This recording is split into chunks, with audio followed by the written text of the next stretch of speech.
मारे सीता की चोरी सगाई वो करे तुझे कन्यादान सीता की हो गई सगाई करे तुझे कन्यादान सीता की हो गई सगाई वो कन्यादान बाबा ने लियो और दादी ने लियो कन्यादान बाबा ने लियो और दादी ने लियो कन्यादान बाबा ने लियो और दादी ने लियो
दरबार की बोले आज गए आनंद की हाँ सभी भक्त अपनी अपनी जगह पर बैठ जाएंगे शांति बनाए रखें सभी बैठ जाएं अपनी अपनी जगह पर धन्यवाद बैठ जाइए थोड़ी देर के लिए चलो बैठो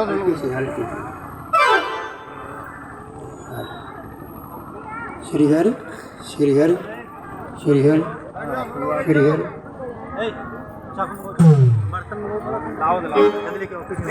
बोलिए सत्य सनातन धर्म की जय हो राम भगवान की लोग अपनी अपनी जगह पर बैठ जाइएगा हाँ भक्त लोग बैठ जाए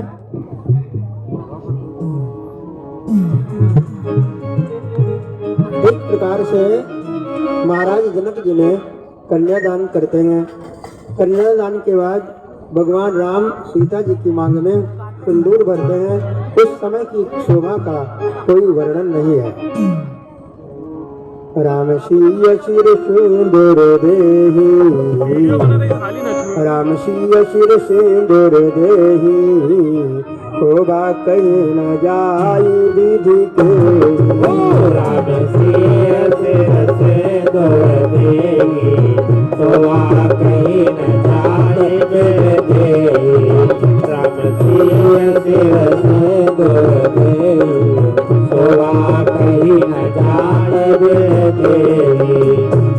लेकिन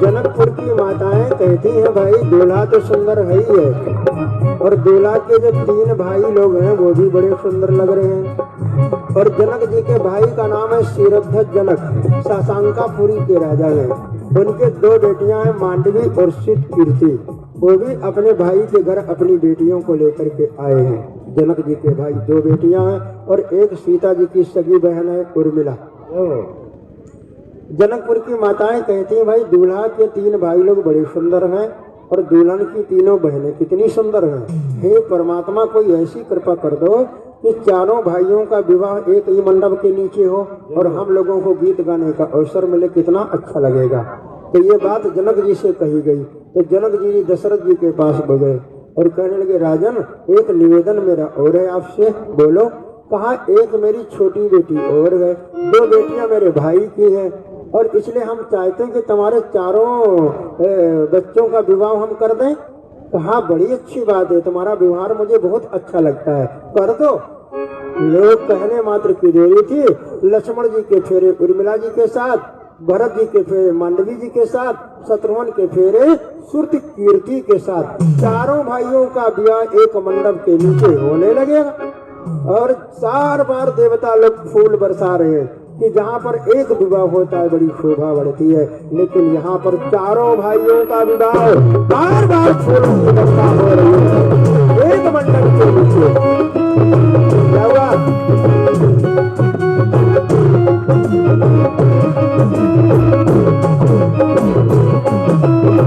चारों भाइयों का कुंवारी कुंवारी काली भाबरी देही, कुंवारी कुंवारी काली भाबरी देही, नयन लाभ सब सागर ले।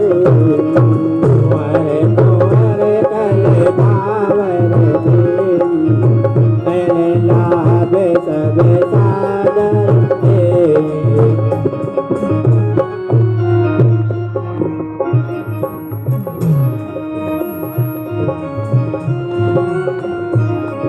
चारों भाइयों का विवाह एक ही मंडप के नीचे हो जाता है। फेरे पड़ते हैं। फेरे के बाद एक कोहबर लीला होती है, वो हम आपको बताते हैं।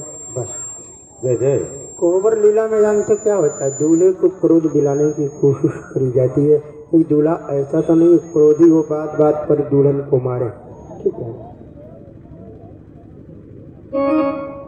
कोहबर लीला में सीता जी की जो सहेलियां थी वो सारी हैं, दुल्हन है, चारों चारों दूल्हा है।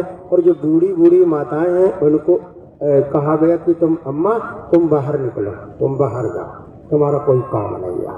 ठीक है भाई। अब सीता जी की सहेलियां और दूल्हे लोग यही सभी लोग एक भवन में बैठे हुए हैं। कोहबर लीला में क्या होता है? मजाक की जाती है दूल्हे से, भाई देखो दूल्हा कैसा है। तो भगवान राम का स्वभाव कैसा था? भगवान राम किसी की तरफ देखते ही नहीं है, अपने बस नीचे देखते रहते हैं, किसी की तरफ देखना नहीं है भगवान को पसंद है ना। एक सीता जी की सहेली थी, उसे अच्छा नहीं लगा। उसने कहा भाई दूल्हा सभी को अच्छा लगा लेकिन मुझे नहीं अच्छा लगा, मुझे तो बिल्कुल नापसंद है दूल्हा। लक्ष्मण जी को बड़ी गुस्साई का क्यों? क्या वो तो अपने ही रूप को देख रहा है, इतना सुंदर, मैं ही सुंदर।